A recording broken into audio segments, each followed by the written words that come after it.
Hey guys, this is Mark Correll Jr. I just wanted to kind of reach out to everybody and give a little bit of an update on Pastor Mark and how he's doing. First of all, I wanted to thank everyone for the prayers for Mark, for the hospital staff at UAB, for his family, for us who have been either by his bedside or feels like on our knees for 24 hours a day, praying for the last 50 plus days. For Mark's healing and for him to come through all of his hardships. I want to thank everybody also that participated in the prayer meeting. The prayers were so felt and heard, and they're resonating through the hospital corridors and through Mark's life and our lives. And I thank you for all the love and support. I did hear some comments about during that time that don't speak death, speak life, and things along that nature. But I just wanted to clarify that today I want to give a bit of an update, and it's not all roses.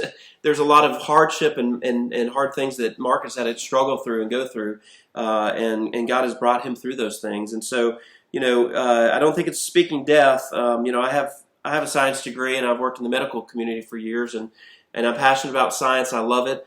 But I also worship a God that I think is supersedes science in a lot of ways, right?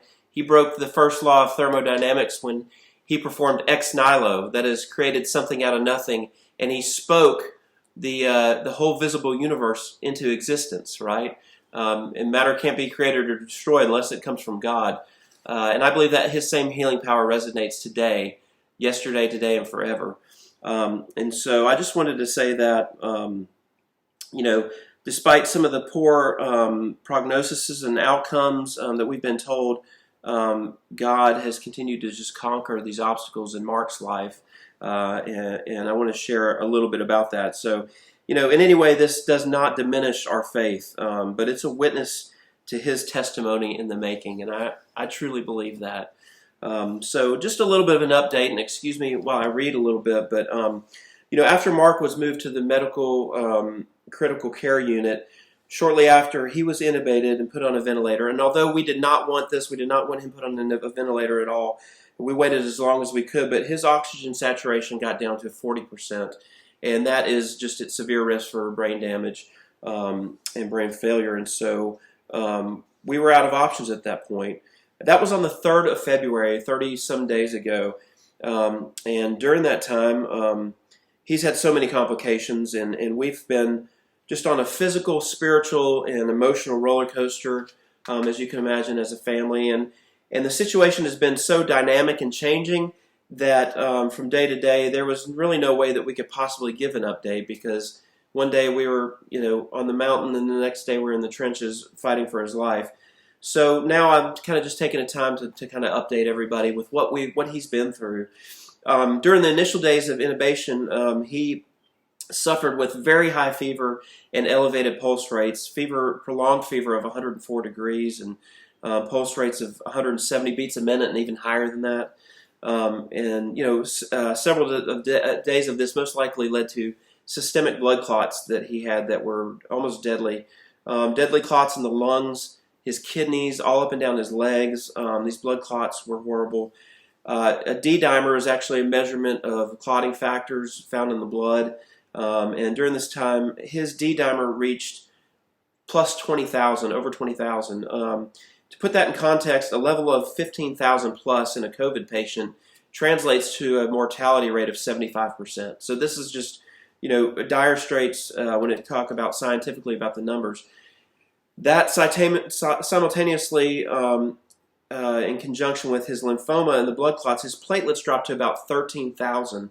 So thrombocytopenia is another strong predictor of mortality in COVID patients, of course, or in general with cancer patients. Just normal platelet counts for someone like you and I would be 150,000 to 300,000, and he was around 13,000, just really leaving him susceptible to a lot of complications. Meanwhile, we were gravely concerned about all those blood clots and breaking off and moving to his heart, which could be fatal. There's a procedure that they could do called a vena cava filter, where in the distal arteries of the heart they can put a filter in to catch blood clots. It's coated in heparin, and catch those blood clots before they get to the heart. But the problem was his platelets were so low still, they couldn't even do this procedure. And so we prayed for a week. We prayed so hard that God would just open up a window where his platelets would come up miraculously, and that he would not have a fever so that they could do the procedure. And sure enough, a window opened up where they could do the procedure, and they did it. And he has a filter in the distal portion of his heart there to catch blood clots. They were able to do the surgery, and that was a real answer to prayer. They did give him a bit of an infusion of platelets to bring those up just in time for the surgery.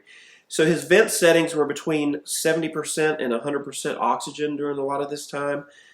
Just to break it down for you, atmospheric oxygen that we breathe is around 21%. So you can kind of put that in context. A machine forcing 70 to 100% oxygen for you to stay alive, not ideal. We wanted to get that down, and it was a real battle.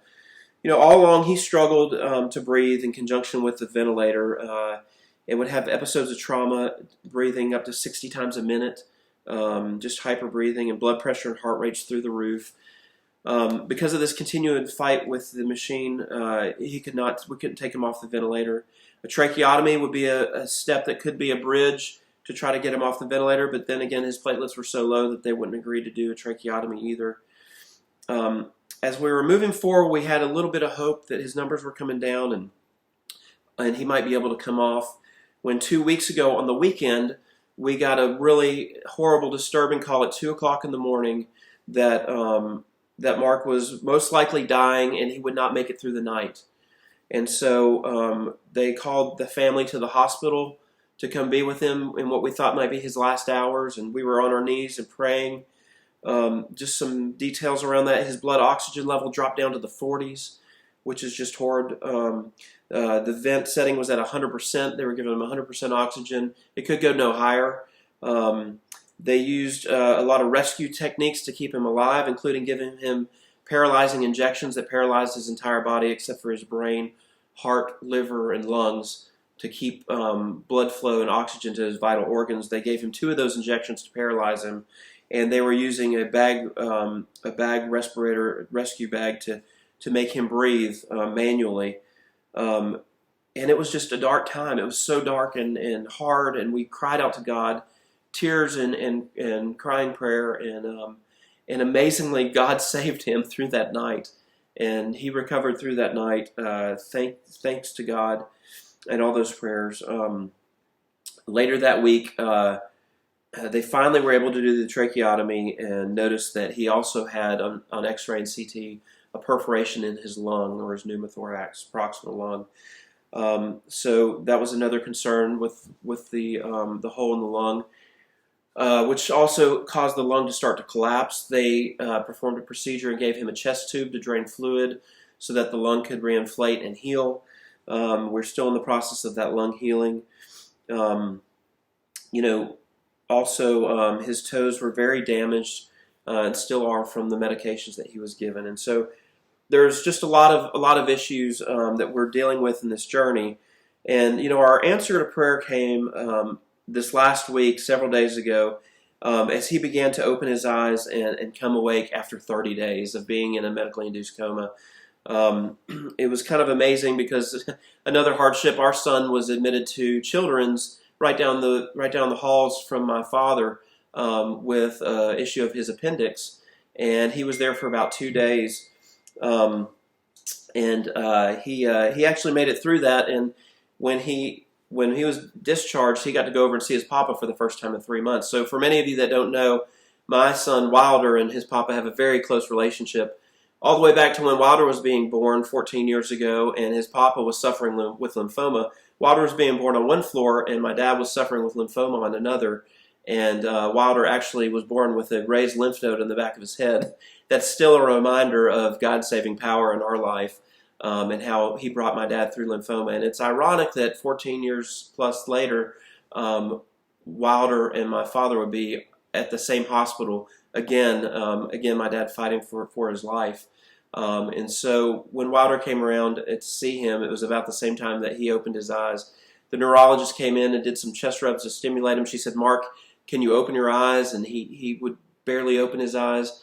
she said, "Can you move your tongue?" And he did. She asked him to give him a thumbs up, and he could move his hand a little bit, showing that he had cognitive function and was coming out of it. Over the next few days, we began to communicate with each other, and he would blink to me for yes and no, and we began to have conversation, and I could tell day after day that his neurological function is really coming back to fruition, and he's coming back into his normal self, and he's very cognizant of what's going on, can understand everything, and so that is just an answer to prayer that God's bringing him through.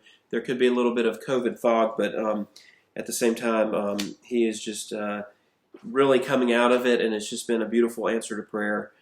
There's a long way to go still, and there's a lot of other issues that, of course, I didn't even touch on.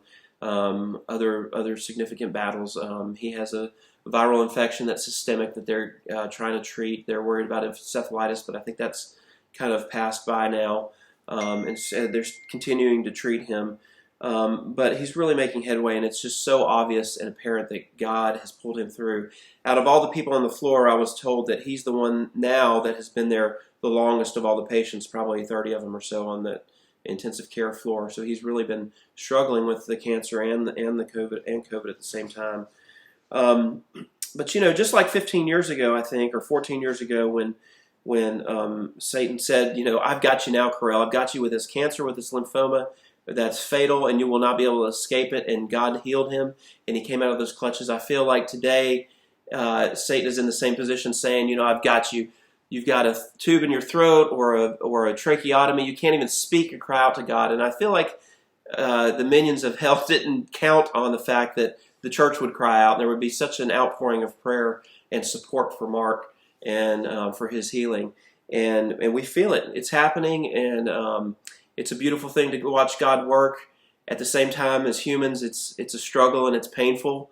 But we know in death and in life and in everything that goes on in our world and your world and all the suffering that happens, God has an ultimate plan that is beautiful and it's eternal. And he has his children wrapped in his arms, and he holds us. He holds us up through the hard times, and he has so much so. But I just wanted to thank all of you so much from the Correll family to you guys. Thank you for your continued prayers. We still need it. We hope that hopefully in the next couple days he'll be stepped down out of the ICU unit. Hopefully we can remove the tracheotomy and he can gain his trach and he can gain his voice back and do what he does, spreading the good news. So thank you so much for your continued prayers, and we love you all so much. Thank you.